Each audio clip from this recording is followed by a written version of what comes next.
I will tell you right now that 5 years from now, we'll be like, oh, that's when everything changed.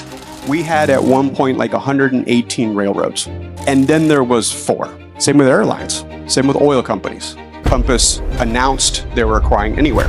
One company now owns 9 brands.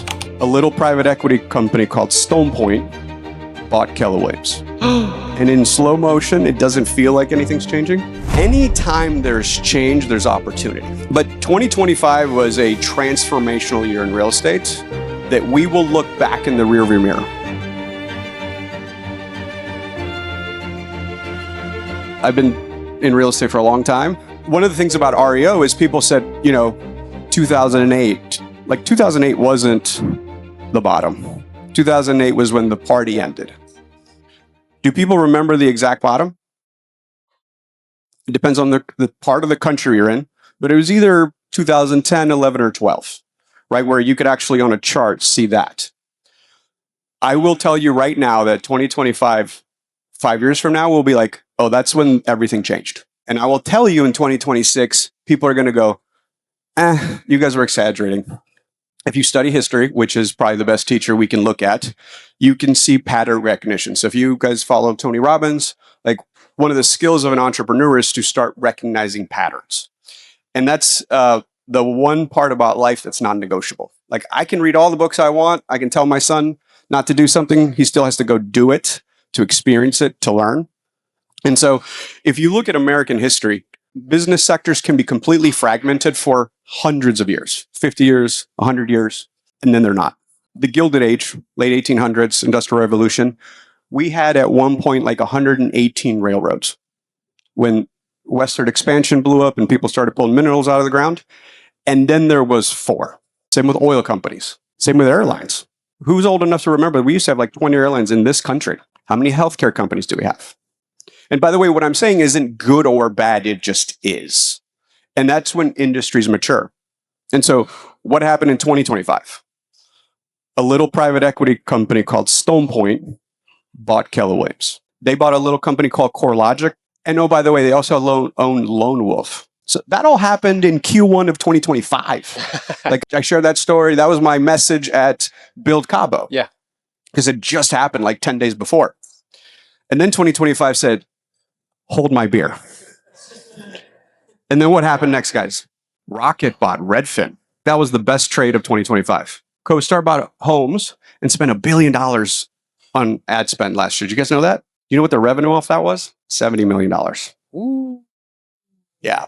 So when Rocket turned around and bought Redfin for $1.7 billion, I was like, that was the best pickup I've ever seen. And then there was a rumor in about April, May, that Compass was buying Berkshire. And it was like the worst kept secret, like everyone was telling me for about a week. And it didn't happen. And then September 22nd, it was the best kept secret because no one knew it happened.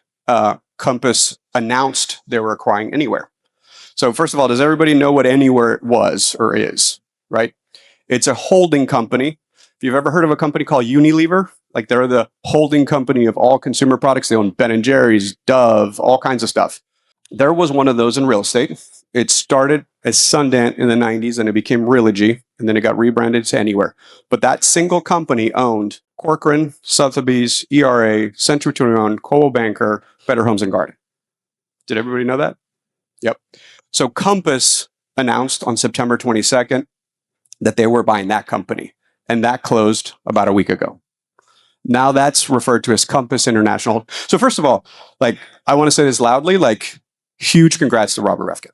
Like, that is a feat of capitalism that's impressive, and I don't care who you are. Like, to pull that off is incredible.